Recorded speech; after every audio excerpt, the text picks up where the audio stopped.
Mobile से इस app से महिलाओं की मदद के लिए तुरंत पहुंचेगी नीली वर्दी पुलिस। डाउनलोड नहीं किया तो अभी कर लो। महिलाओं के प्रति बढ़ते अपराधों की रोकथाम के लिए चूरू पुलिस अब एक ऐसा ऐप डाउनलोड करवा रही है जिससे किसी भी तरह की मुश्किल में आई महिला को तुरंत पुलिस सहायता मिल सकेगी। चूरू शहर में नीली वर्दी की महिला पेट्रोलिंग पुलिस इस ऐप के बारे में स्टूडेंट्स को जानकारी भी दे रही है। दरअसल संकटग्रस्त महिलाओं को तत्काल सहायता पहुंचाने के लिए पुलिस ने सरकारी ऐप राजगोप सिटीजन पर नीड हेल्प नया फीचर जोड़ा है। संकटग्रस्त महिलाओं की सहायता मांगने पर तत्काल पुलिस की सहायता इस ऐप के जरिए उपलब्ध करवाई जाएगी। एसपी जय यादव ने इस संबंध में अधिकाधिक राजकोप सिटीजन ऐप को डाउनलोड करने और आमजन को डेमोस्ट्रेशन के द्वारा प्रेरित करने के निर्देश दिए हैं। इसके लिए पुलिस का एक नियंत्रण कक्ष रहेगा जिसके माध्यम से ऐप पर आने वाली शिकायत की जानकारी मिलते ही पुलिस की टीम उस पर कार्यवाही करेगी।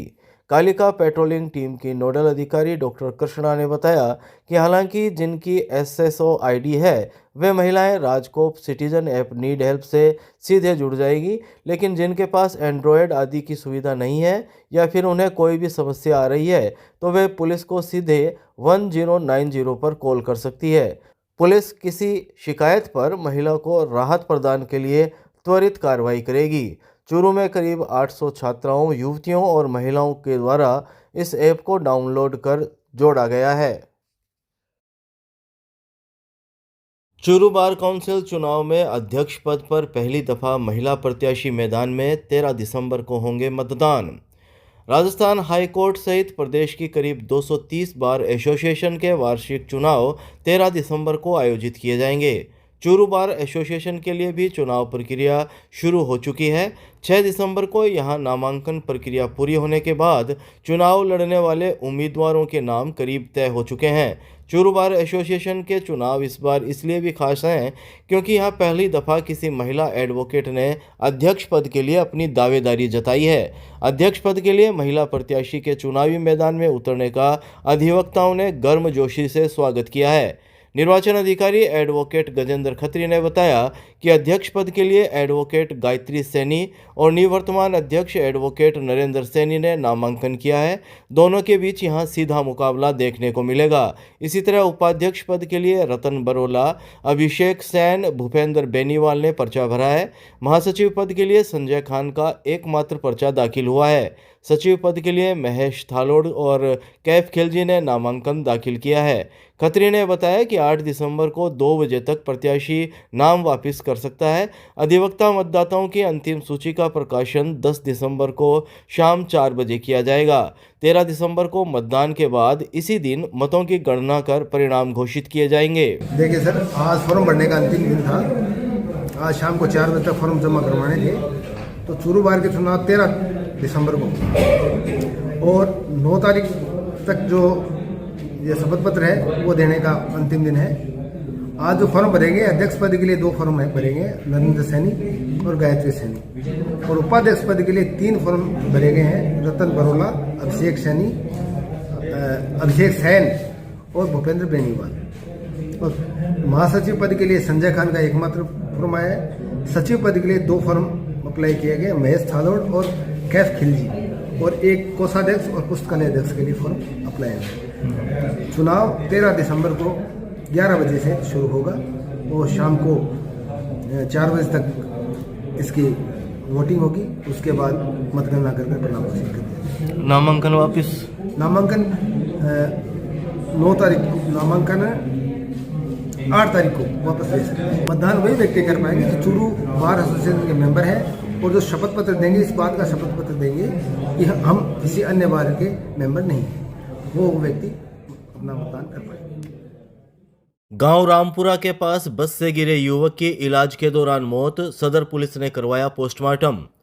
चूरू के सदर थाना अंतर्गत गांव रामपुरा के पास एक निजी बस से गिरकर घायल हुए 22 वर्षीय युवक की इलाज के दौरान मौत हो गई।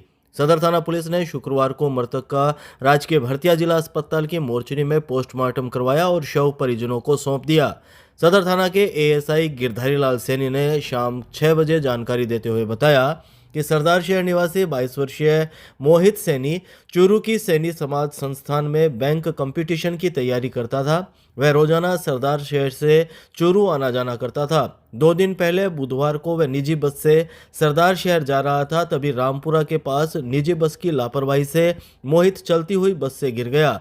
घायल को राजकीय भर्ती अस्पताल लाया गया, जहां हालत गंभीर होने पर उसे प्राथमिक इलाज के बाद हायर सेंटर रेफर किया गया था। यहां इलाज के दौरान उसकी मौत हो गई। एएसआई गिरधारी लाल सैनी ने बताया कि इस मामले में श्रवण कुमार सैनी की रिपोर्ट पर सदर थाने में मुकदमा दर्ज हुआ है। सड़क सुरक्षा, शिक्षा और जागरूकता अभियान को लेकर राजकीय लोहिया कॉलेज में प्रशिक्षण कार्यक्रम, 300 स्टूडेंट्स को बनाया गया अग्रदूत। चूरू जिले में सड़क सुरक्षा, शिक्षा और जागरूकता अभियान के तहत राजकीय लोहिया कॉलेज में प्रशिक्षण कार्यक्रम का आयोजन किया गया। इस कार्यक्रम का उद्देश्य आमजन को जागरूक कर सड़क दुर्घटनाओं की रोकथाम करना था। आवास फाइनेंस, राजस्थान सड़क सुरक्षा सोसाइटी, परिवहन और सड़क सुरक्षा विभाग, जिला पुलिस और राजकीय लोहिया कॉलेज के संयुक्त तत्वाधान में आयोजित इस कार्यक्रम में 300 स्टूडेंट्स को सड़क सुरक्षा अग्रदूत चयनित कर उन्हें प्रशिक्षण दिया गया। एसपी जय यादव ने अग्रदूतों को सड़क सुरक्षा की शपथ दिलाई और यातायात नियमों की पालना करने की बात कही। उन्होंने कहा कि छात्र छात्राएं 2047 तक सड़क हादसों रहित राष्ट्र निर्माण में अपनी महती भूमिका निभा सकते हैं। राजस्थान सड़क सुरक्षा सोसाइटी के अनुदेशक भरत राज गुर्जर ने अभियान के बारे में बताया कि सोसाइटी अब तक 10 लाख लोगों को सड़क सुरक्षा के प्रति जागरूक कर चुकी है तथा 90,000 से अधिक सड़क सुरक्षा अग्रदूत बनाकर उन्हें हेलमेट वितरित कर चुकी है। आवास फाइनेंस के आर्थिक सहयोग से 18,000 अग्रदूत पहले ही बनाए गए हैं। कार्यक्रम में वाहनों के नियंत्रण और सुरक्षा उपकरण, गति सीमा, लैंड ड्राइविंग, सड़क की भाषा, सिग्नल, सड़क पर सावधानी, रोड साइन और मार्किंग के साथ साथ ड्राइवर के कर्तव्य के बारे में जानकारी दी गई। कार्यक्रम की अध्यक्षता राजकीय लोहिया कॉलेज की प्रिंसिपल डॉक्टर मंजू शर्मा ने की। प्रिंसिपल डॉक्टर मंजू शर्मा ने कहा कि चूरू में दुपहिया वाहन चालक मोबाइल पर बात करते हुए ड्राइविंग करते हैं, जो काफ़ी खतरनाक है। उन्होंने शहर में ट्रैफिक पुलिस के द्वारा यातायात नियमों की पालना में अभियान चलाकर बगैर हेलमेट वाहन चलाने और ड्राइविंग के दौरान मोबाइल पर बातें करने वाले लोगों के खिलाफ कार्यवाही करने की सिफारिश की। एसपी जय यादव ने बताया कि सड़क सुरक्षा के लिए जो नियम बने हुए हैं उनकी पालना करें और सड़क दुर्घटना में घायल व्यक्ति की तुरंत सहायता करें। इसके लिए सरकार के द्वारा 10,000 रुपये का इनाम और प्रशंसा पत्र भी दिया जा रहा है। उन्होंने बताया कि आपदाओं में जितनी मृत्यु नहीं होती, उससे अधिक मौतें सड़क दुर्घटनाओं में हो रही है। एसपी ने कहा कि सड़क दुर्घटनाओं में कमी जागरूक होकर ही की जा सकती है। अगर कोई घायल हो जाए तो उसकी कैसे मदद करनी है, कुछ सामर्थ्यन बन के अगर किसी घायल को समय पे पहले 1 घंटे में गोल्डन आवर में अस्पताल में पहुंचा दिया जाए तो जो मदद कर रहा है उससे कोई पूछताछ भी नहीं करी जाएगी, उसको 10,000 रुपये और प्रशंसा पत्र भी दिया जाएगा। तो जो भी घायल हो उसकी मदद करें और जो नियम बने हुए हैं सड़क सुरक्षा के उसकी पालना करें, क्योंकि जो देखा जा रहा है जो मृत्यु हो रही है ज़्यादातर जो आपदा में मृत्यु होती है उससे ज़्यादा तो दुर्घटनाओं में मृत्यु हो रही है और इससे आसानी से बचा जा सकता है अगर हम जो सड़क सुरक्षा के नियम हैं उनकी अच्छे से पालना करें। तो ये जागरूकता से ये चीज़ कम हो सकती है। खाली पुलिस परिवहन विभाग चालान बनाए वो खाली आखिरी ऑप्शन होता है। सबसे पहले तो जागरूक रहेंगे हम तो उससे निश्चित तौर पर हादसों में कमी आएगी, मृत्यु कम होगी, क्योंकि जिस परिवार का कोई सदस्य घर से चला जाता है तो उसमें जो पीड़ा बीतती है वही समझ सकता है। तो उसे हम समझें और हम प्रयास करें कि जितना हम सड़क सुरक्षा नियमों का पालन करेंगे उससे हम अपनी भी सुरक्षा कर रहे हैं और दूसरों की भी सुरक्षा। डाबला गांव के पास एबीवीपी पूर्व नगर मंत्री की हत्या मामले में गिरफ्तार आरोपी को कोर्ट में पेश कर भेजा जेल। चूरू के डाबला गांव के पास एबीवीपी पूर्व नगर मंत्री की हत्या मामले में गिरफ्तार आरोपी की 5 दिन की रिमांड अवधि पूरा होने के बाद सदर थाना पुलिस ने उसे कोर्ट में पेश किया, जहां से आरोपी अमित उर्फ मितला को जेल भेज दिया गया।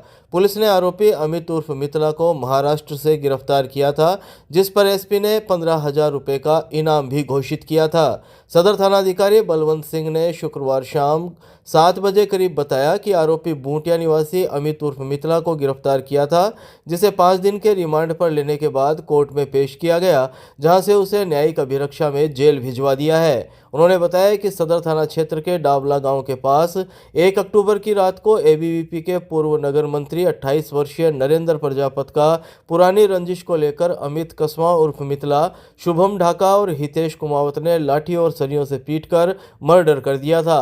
पुलिस ने नरेंद्र के चाचा की रिपोर्ट पर मुकदमा दर्ज किया था। उन्होंने बताया कि इस मामले में हितेश कुमावत और अमित कस्वां उर्फ मितला को गिरफ्तार कर जेल भिजवाया जा चुका है। अब मामले में फरार चल रहे नामजद आरोपी शुभम ढाका की तलाश की जा रही है, जिसे भी जल्दी ही गिरफ्तार कर लिया जाएगा। डावला रोड पर 1 तारीख की रात को घटना हुई थी, जिसमें नरेंद्र प्रजापत को लाठी और डंडों से मारपीट करके जिससे उसकी हत्या हो गई थी, जिसमें दूसरा नामजद अभियुक्त मितला, अमित उर्फ मितला बूटिया का रहने वाला था, जिसको गिरफ्तार किया। 5 दिन की रिमांड पर था, जिसको रिमांड अवधि पूर्ण होने पर न्यायालय पेश किया। न्यायालय ने न्यायिक परीक्षा में जेसी फरमाया, जिसे जेल चूरू में दाखिल करवाया गया। एबीवीपी ने अंबेडकर पुण्यतिथि पर राजकीय लोहिया कॉलेज से निकाली समरसता संदेश यात्रा। चूरू जिला मुख्यालय के राजकीय लोहिया कॉलेज से शुक्रवार को एबीवीपी कार्यकर्ताओं ने डॉक्टर भीमराव अंबेडकर की 68वीं पुण्यतिथि पर समरसता रैली निकाली। कलेक्ट्रेट के अंबेडकर मूर्ति स्थल तक निकाली गई रैली में कार्यकर्ताओं और स्टूडेंट 250 फीट तिरंगा लेकर निकले। एबीवीपी पदाधिकारियों ने दोपहर करीब 2 बजे जानकारी देते हुए बताया कि विद्यार्थी परिषद देश भर में इस दिन को समरसता दिवस के रूप में मनाती है और विभिन्न कार्यक्रम के माध्यम से जन चेतना का काम कर रही है। उन्होंने बताया कि समरस समाज के निर्माण के लिए देश भर में युवाओं के माध्यम से विद्यार्थी परिषद कार्य कर रही है। भेदभाव मुक्त समाज, समृद्ध और सशक्त भारत की मूलभूत आवश्यकता है। समरस कैंपस से समरस समाज से समृद्ध भारत तक की यात्रा विद्यार्थी परिषद युवाओं के माध्यम से पूरे देश भर में कर रही है और करेगी, जिसके निमित्त आज अखिल भारतीय विद्यार्थी परिषद चूरू द्वारा लोहिया कॉलेज से अंबेडकर प्रतिमा कलेक्ट्रेट सर्किल तक की ये यात्रा आज हमने निकाली, जिससे पूरे चूरू जिले में समरसता का संदेश हमने दिया है।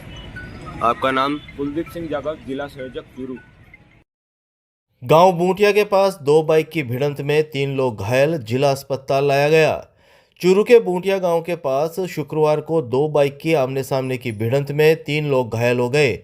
घायलों को गांव के लोगों ने निजी वाहन से राजकीय भरतिया अस्पताल के आपातकालीन वार्ड पहुंचाया, जहां एक घायल की हालत गंभीर होने पर प्राथमिक इलाज के बाद हायर सेंटर रेफर किया गया। सूचना के बाद अस्पताल चौकी पुलिस ने मामले की जानकारी जुटाई। अस्पताल चौकी पुलिस से शाम 5:30 बजे करीब मिली जानकारी के मुताबिक गांव के लोगों ने बताया कि 62 वर्षीय हैतराम और 50 वर्षीय प्रताप जोगी बाइक पर चूरू से गांव बूटिया जा रहे थे। तभी गांव का 16 वर्षीय अंकित गांव बूटिया से अपने पिता को लेने के लिए बाइक पर चूरू आ रहा था। तभी गांव से निकलते ही दोनों बाइक की आमने सामने की भिड़ंत हो गई।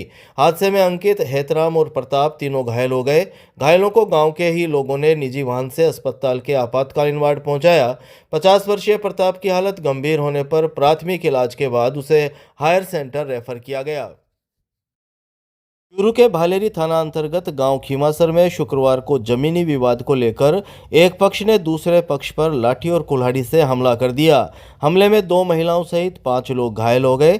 घायलों को निजी वाहन से राजकीय भरतिया अस्पताल के आपातकालीन वार्ड पहुंचाया गया, जहां चिकित्सकों और नर्सिंग स्टाफ ने उनका इलाज शुरू किया। घायलों के रिश्तेदारों ने शाम करीब 5 बजे जानकारी देते हुए बताया कि खीमासर निवासी 60 वर्षीय कन्हैया लाल, 19 वर्षीय माया, 45 वर्षीय रामअवतार, 30 वर्षीय इंदिरा और 17 वर्षीय लक्ष्मण शुक्रवार को अपने घर से बाहर जा रहे थे। तभी परिवार के ही पवन, ओम प्रकाश और नरेंद्र आदि ने जमीन विवाद को लेकर कुल्हाड़ी और लाठियों से उस पर हमला कर दिया। घायलों ने बताया कि उनका जमीन के रास्ते को लेकर पुराना विवाद चल रहा है। बहरहाल घायलों का इलाज जारी है।